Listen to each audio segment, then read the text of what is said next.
by some through the cultivation of knowledge, and by others through working without fruitive desire. Text 26. Anye tvevam jananta shutvanyebhya upasate epi chati tarantyeva mrityum shruti parayanaha. Translation, again, there are those who, although not conversant in spiritual knowledge, begin to worship the Supreme Person upon hearing about him from others. Because of their tendency to hear from authorities, they also transcend the path of birth and death. Text 27. Yavat samjayate kinchit sattvam stavaram jangamam kshetra kshetragya samyogat tadviri bharatarshava.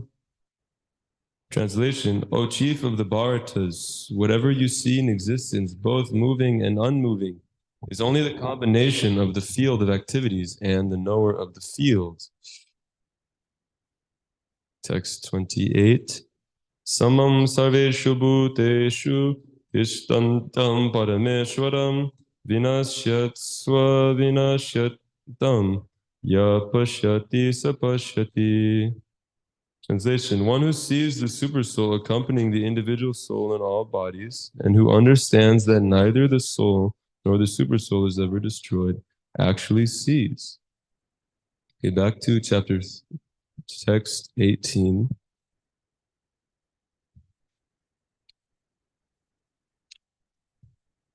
Text 18, translation and purport. Translation, he is the source of light in all luminous objects. He is beyond the darkness of matter and is unmanifested. He is knowledge, he is the object of knowledge, and he is the goal of knowledge. He is situated in everyone's heart. Purport. The Supersoul, the Supreme Personality of Godhead, is the source of light in all luminous objects like the sun, moon, stars, etc. In the Vedic literature, we find that in the spiritual kingdom, there is no need of sun or moon because the effulgence of the Supreme Lord is there. In the material world, that Brahma Jyoti, the Lord's spiritual effulgence, is covered by the Mahatattva, and the material elements. Therefore, in this material world, we require the assistance of sun, moon, electricity, etc. for light. But in the spiritual world, there is no need of such things. It is clearly stated in the Vedic literature that because of his luminous effulgence, everything is illuminated. It is clear, therefore, that his situation is not in the material world. He is situated in the spiritual world, which is far, far away in the spiritual sky. That is also confirmed in the Vedic literature.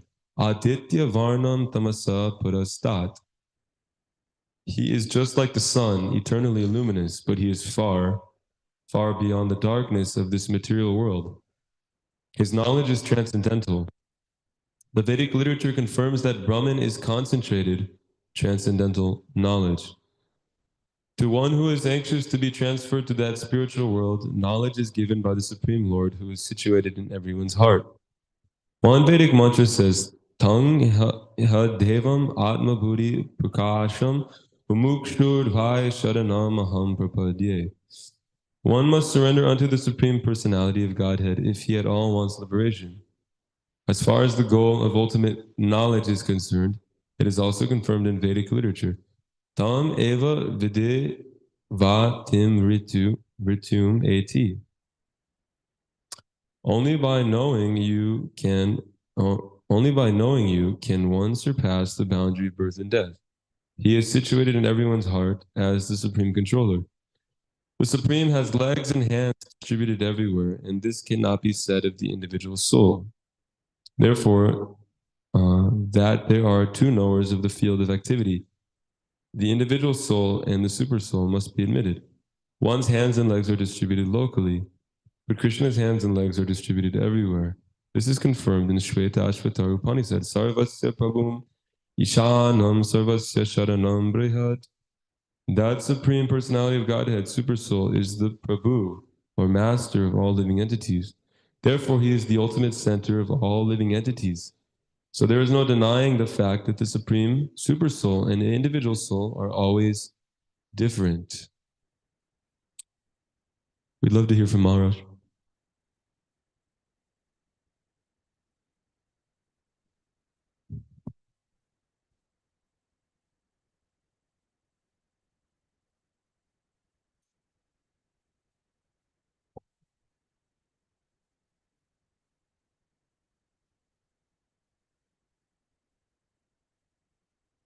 And the question man asked on the ballot today was, what is the source of the energy to learn?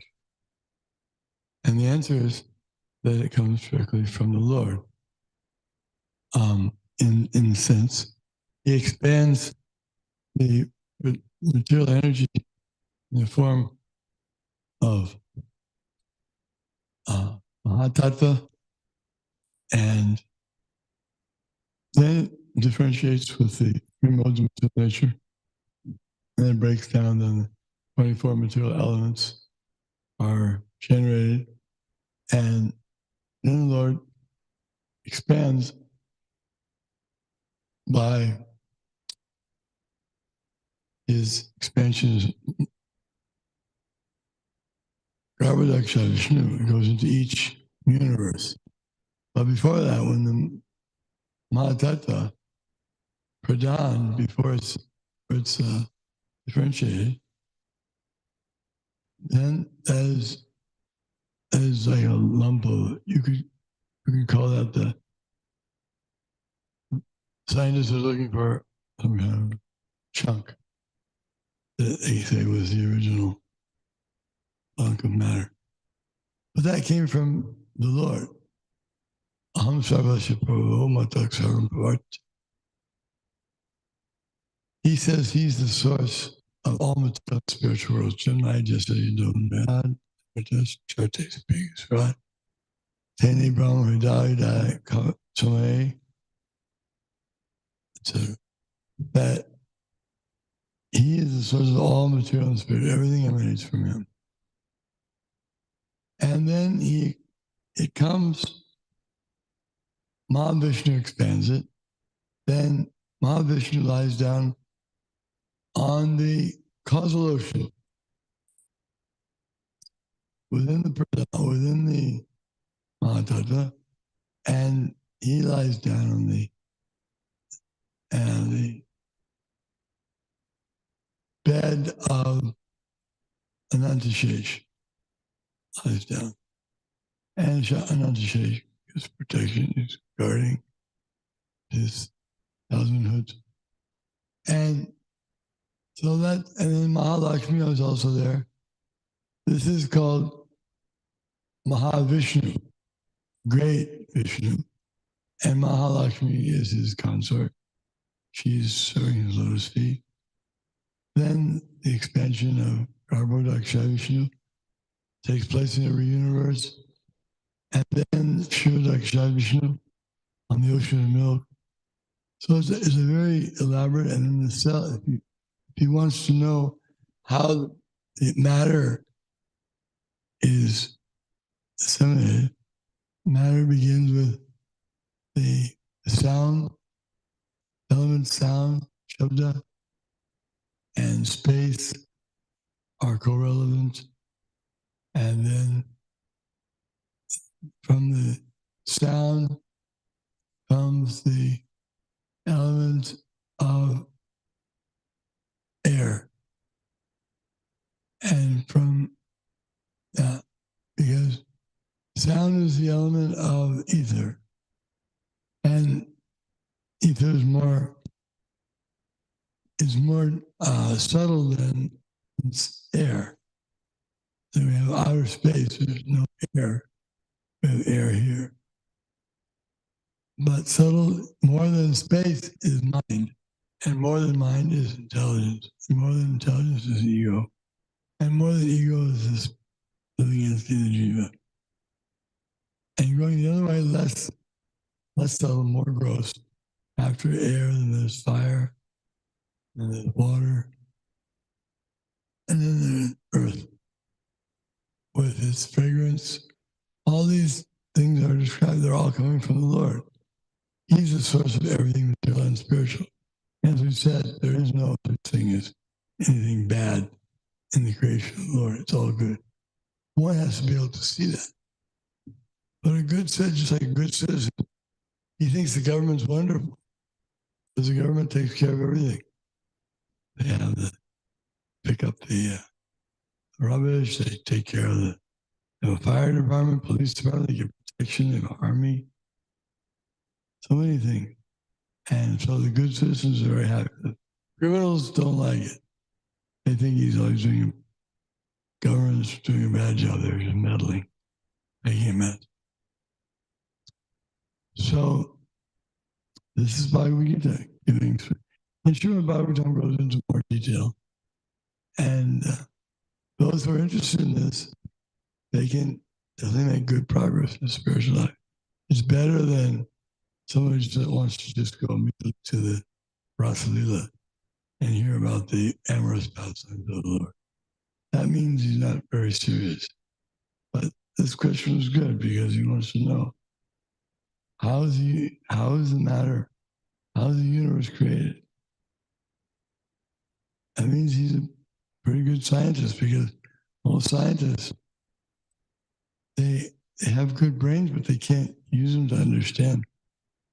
If we have brains and we can create so many things with brains, the things without brains can't create, then why would you think that the universe is brainless? And so many things are in the universe that are orderly. If everything were disorderly, chaotic, then we could tolerate the theory that everything's happening by chance or comes out of the void or something, Big Bang theory. But since everything is so well organized in the universe, down to the most minute particle, then it's ludicrous to consider there's no one in control.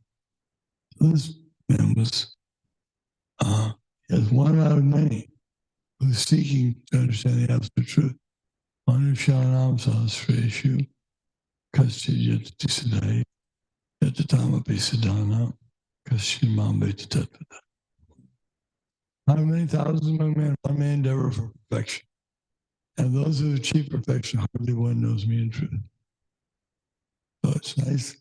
It's nice that they're looking for the answers and they're also looking in the right place. Because just like the fourth seed verses of the Bhagavatam, they give a nice explanation that the Lord said to Brahma, before the creation, there was I. I exist now during the creation. And after the creation is unmanifest, I still exist. So that's very important to know that. He's before not that he's a product of material nature. He is the source of material nature. Everything emanates from him. All the elements, all the subtle things like intelligence, mind, all the living entities, everything, all emanates from him. It's his show.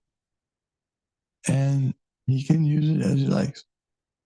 But he set it up and it's going like this time immemorial. He's got this nice system going on. He's very organized. Why not give the credit at least to God? And you can also say, well, if there is no God, then we take it back. But just for the sake of argument, we could say, if there is a God, then yes, he must have been done. That would be a good step if they could say that. Generally, they don't like to say that. I like to say if there were a God, because it's so obnoxious to them, thought of God. Because all the fun is taken out. Then they think it's fun to just speculate with theories. They like that. And no authority above us, don't listen to anyone. We can do whatever we want. So they like it like that. But more intelligent person, all right, my Lord, if you do exist, then give me some sign so I'll know that it's you and that you're hearing me. Like that's what happened to George Harrison. Shamsundar asked him, said, Prabhupada wants you to give us money for printing of the Krishna book. And they were sitting in their friend's house in England. Lightning knocked out all the lights in the house. Everything was shaking. And about 2 minutes later, George said, well, I guess the answer is there, isn't it? I said, yes, I'll give you the money. So he gave the money for 19,000 printing the Krishna book. We have George to thank for that also. Well, that was good. At least saying, give a sign. And he saw the sign. It's difficult to overlook that.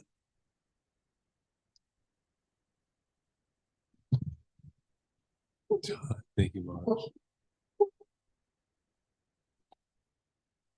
Yeah, so that was nice today in Harinam. We had a nice guy. Dr. Joseph was preaching to him nicely, and he was asking Dr. Joseph some questions. Nice questions, nice inquiry. And that's our process for acquiring knowledge. We should know who is God, what his activities are, what he does, what his energies are. Actually, who is God? We should know this. This is the topmost subject matter presented in the Vedas.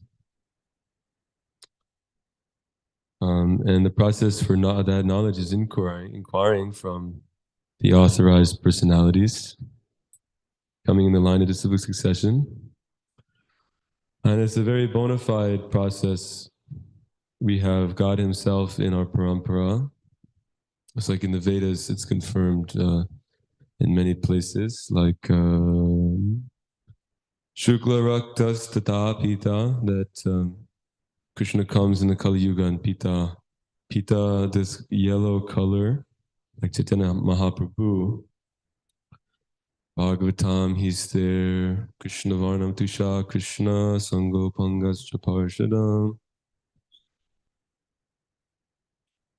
And so Krishna Varnam, so Krishna comes, but he's Twisha Krishna, he's not in the same color, he's Pita, he's in yellow color. And Chaitanya Mahaprabhu confirms that the Bhagavatam is the ultimate source of knowledge. If you want to get the conclusive knowledge on who is God. And there's other processes too for acquiring knowledge. Scientists use a particular process. Modern day scientists, material scientists, use a particular method, empirical method, based on senses. They collect data using their senses and try to understand about the material world and how it works and confirm it amongst each other. Now, there's a lot of cheating involved in that process, though. A lot of cheating, a lot of mistakes because the senses are imperfect. Conditioned living entities are under illusion, like that. So that's not such a viable method. You only come so far, but the conclusion isn't fully developed. And then in the Vedas, there's also different methods that are prescribed. But they build up towards the devotional service. Devotional service is the real method. We learn about devotional service from Bhagavatam. Savaipung sampado dharmo yato bhakti radhokshaje ahaituki apartiyata yayatma suprasidati. So we learn about the supreme dharma, devotional service in the Bhagavatam. Engaging in service to Krishna as being the means for understanding Krishna. Engaging in devotional service according to Shastras, otherwise it's just a disturbance if we're speculating.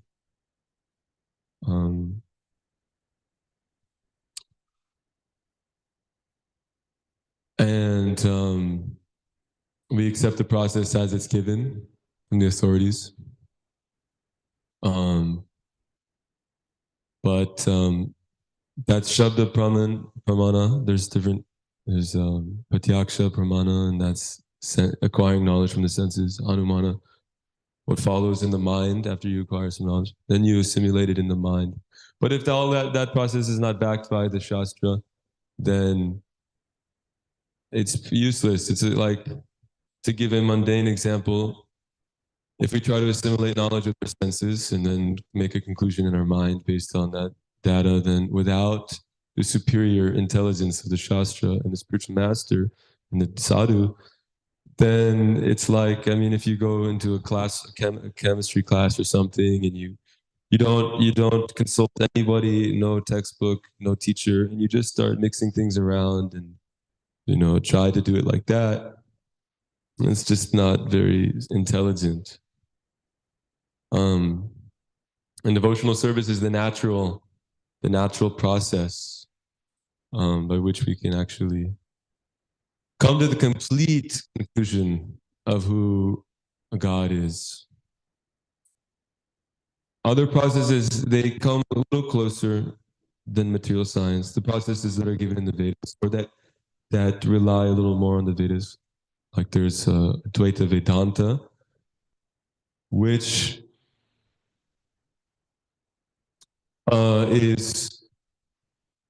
arrives at an impersonal conception that the self, there's no individual self, just that it's the Supreme Brahman, who's more or less a passive kind of reality, transcendental reality, not active.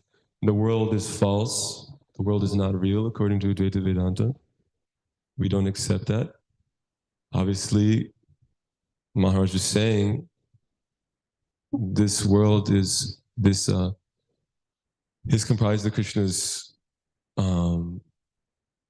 inferior energy, external manifestation, and it's coming from him, and it's real.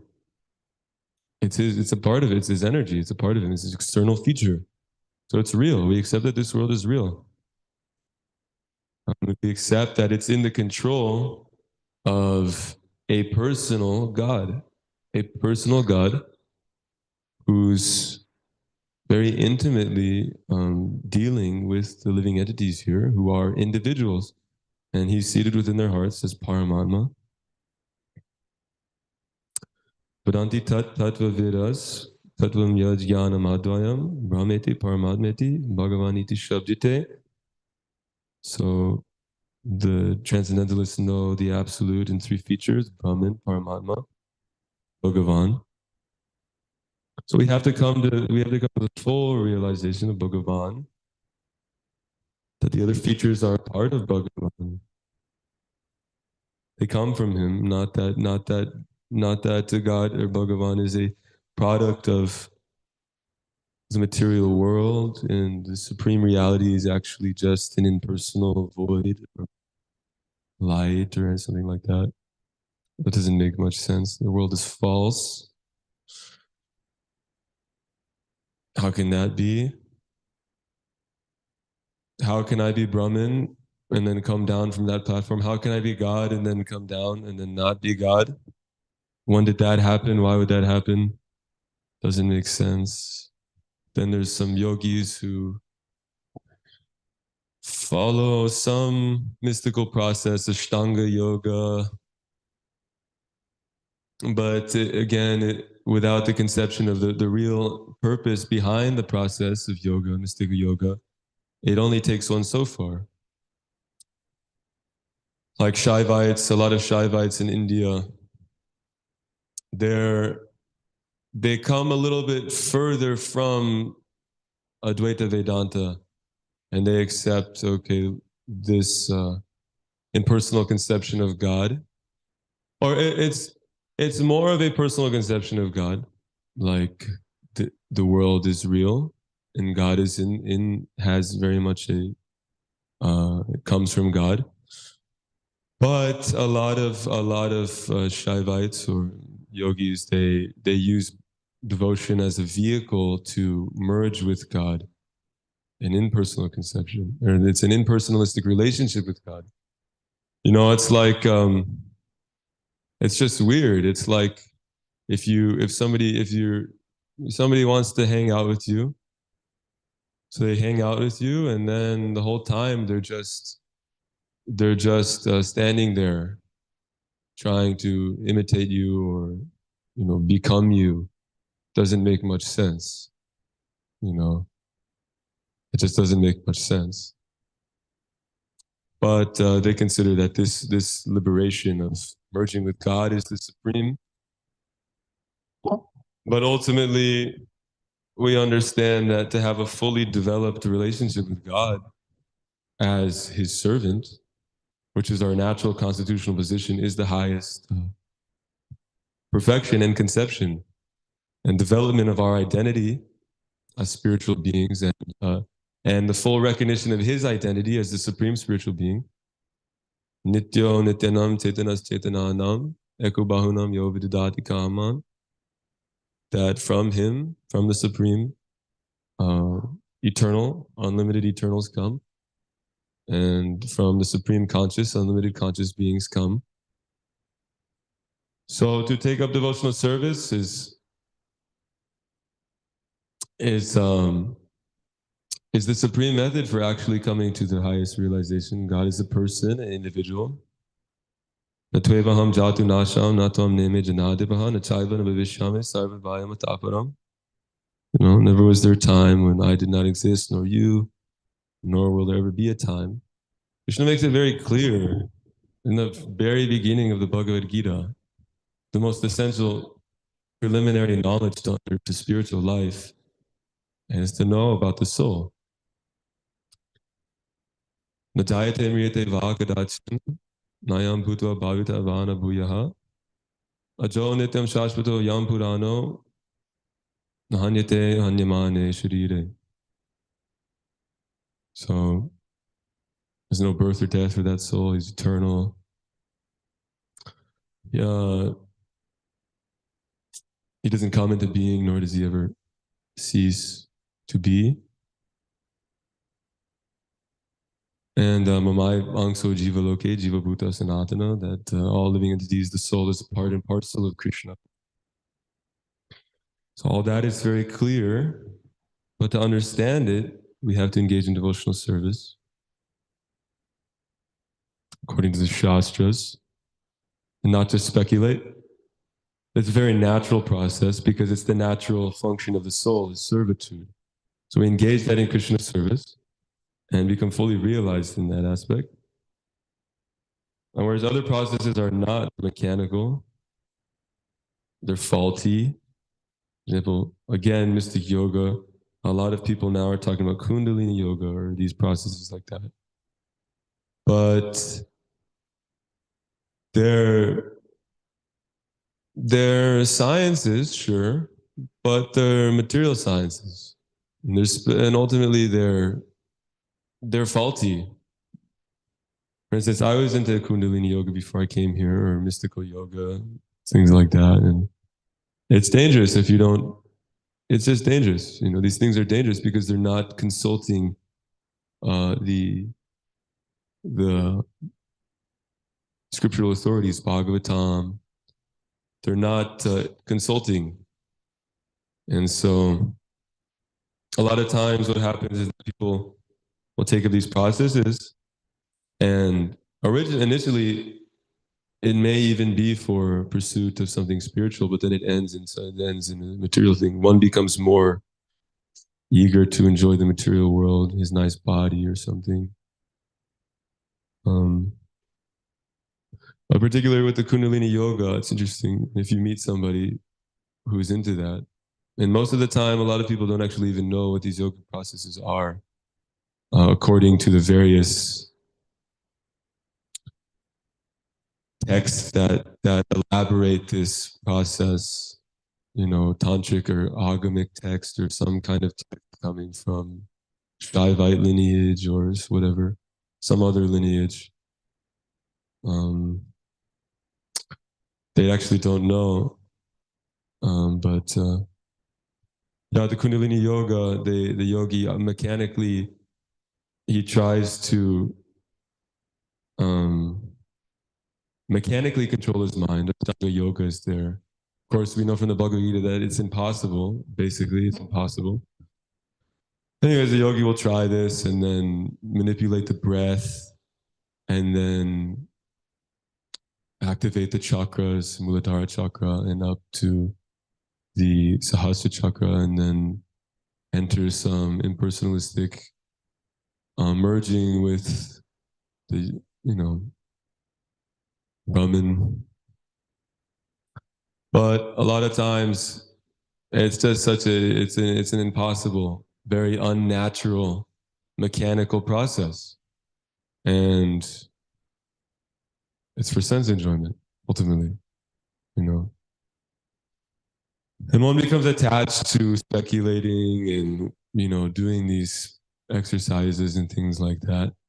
And he gets stuck on a certain platform. He doesn't actually, because the real goal for Ashtanga yoga and these yoga processes is to come to the preliminary processes to come to Bhakti yoga in previous ages. Now, of course, we just chant and we have the essence here. But one may be fooled or misguided into these processes, and then they get stuck on a certain platform where, okay, they're just breathing or something, they're attached to this process, and then they don't accept the chanting process, chanting of the holy name. A lot of times they're even convinced that that's a lesser process, that actually chanting mantra, chanting God's names is a is the vehicle for me to prepare myself to enter into that silent meditation or that universal Brahman consciousness. So it's a stepping stone. They step on God in order to try to merge with Him, and His impersonal feature. It's just not very. It's not very intelligent, and then fall down from that position because it's not natural. It's an unnatural position. Well, maybe we can keep reading a little bit. Yes, Prabhu. Should you get the mic?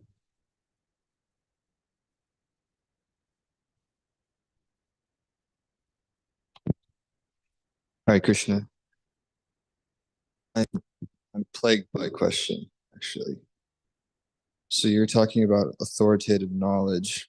We see in Shastra time and time again how this is the highest form of knowledge, right? And through this authoritative knowledge, one can practically immediately situate themselves in the perfection of knowledge from what's been passed down through the acharyas to the guru, all the way from Krishna. And this leads one to pure devotional service, which is the goal. But through my worldly senses, I can't help but worry about being there's something that's stopping me from fully surrendering to that process of just, accepting this authoritative knowledge, accepting this service. And part of me feels like, well, when I look through my worldly senses, I think that I'll be led astray or taken for a ride, or yeah. And how do I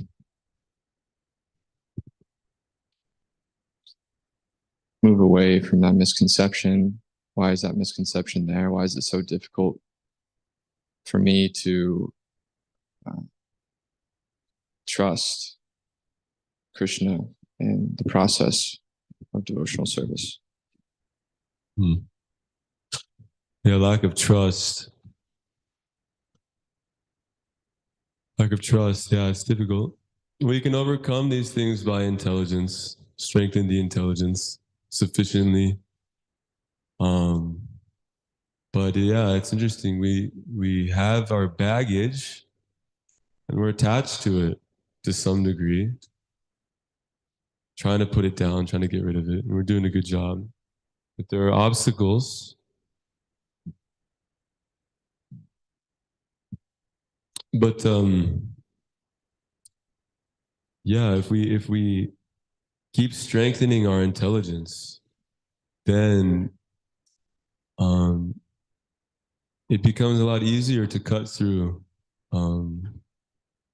these attachments and to see past them, keep sharpening. Intelligence is like a blade, keep sharpening it, and eventually you'll be able to cut through it, through these conceptions and material attachments. You'll be able to cut through them. But we are attached to these processes because we have faith in, we have some faith in these processes. This is how we navigated through. We spent 24, 25, 26, 27, 28, 29, all these years depending on these processes for acquiring knowledge. And so we've learned to trust the mind, trust the senses. I see something, I hear something, I feel something. My mind assimilates that knowledge. It puts it together into a conclusion, a thesis statement, some kind of thing, some thought. And then I just say, yep, that's real, But interesting thing is like if you take that trust issue, you can apply it to your mind as well. Oh, wait a second. Let me not jump to conclusions.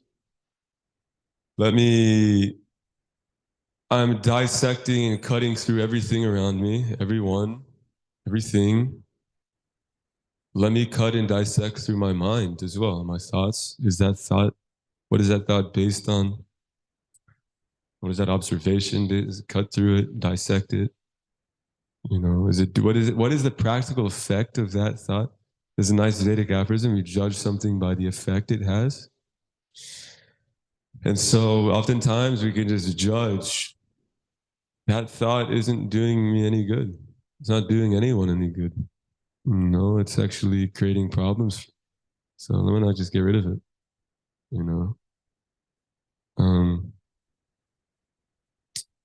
So this lack of trust is actually a nice thing. We shouldn't trust this world, shouldn't do it. And also similarly, if we apply that doubting to an inquire into the Shastra, then it strengthens the intelligence.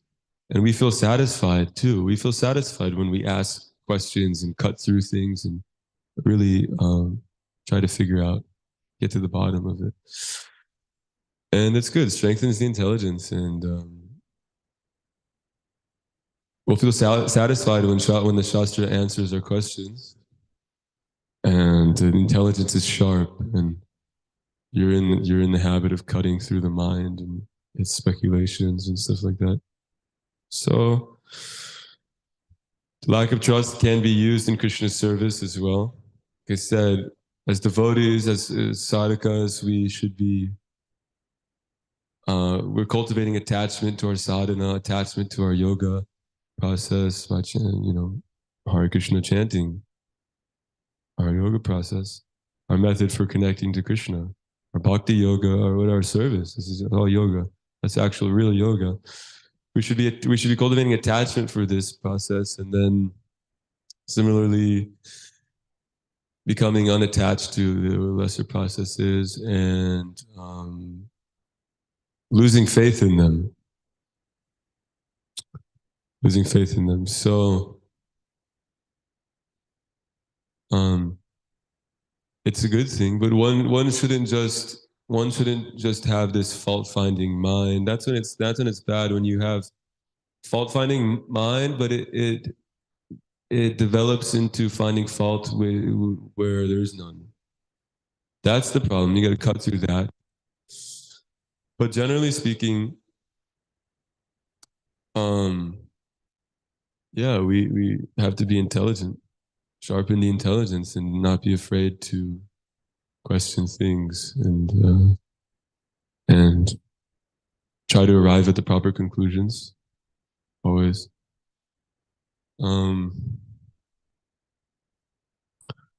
And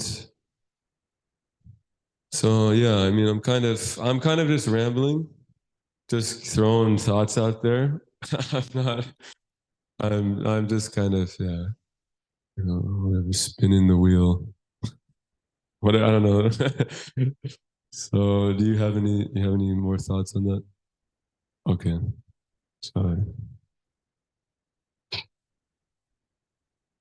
let's see. Oh, one thing I was thinking of when we read this first purport, that it's totally amazing how everything Prabhupada says is Shastra, like it's actually Shastra, like it's directly coming from the Shastra. Like here he says, yeah. Supreme Personality of Godhead is the source of all light in all luminous objects like the sun and the moon, stars, etc. Krishna says, Rasoham apsukonteya prabhasmi sashi suryo anava sarva vedeshu shabdake or shamneshu. But that Bhasmi sashi suryo, he's the light of the sun and the moon. And then spiritual kingdom, there is no need of the sun and the moon because the effulgence of the Supreme Lord is there. That's also another verse in the Bhagavad Gita. Let's see. Yeah, material elements that work in the material world, we require the assistance of sun and moon, electricity. Spiritual world, there's no need for such things. Again, that's the verse in the Bhagavad Gita.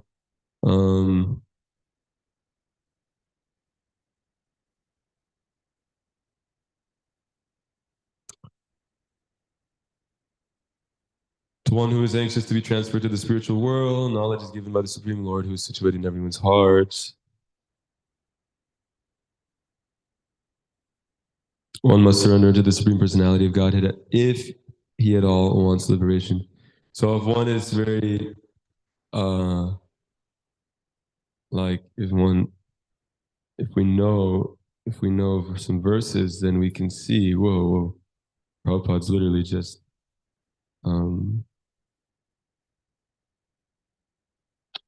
verse after verse, and it's totally amazing. It's like hyperlinked. The Bhagavad Gita is like hyperlinked. It's so amazing, actually. It's like the internet. It's like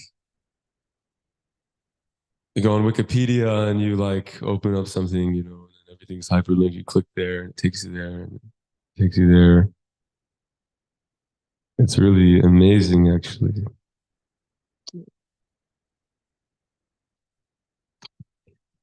So let's see. Okay, text 19. Oh, actually, it's time to wrap up. Okay. Thank you guys so much. Srimad Bhagavad Gita ki jai.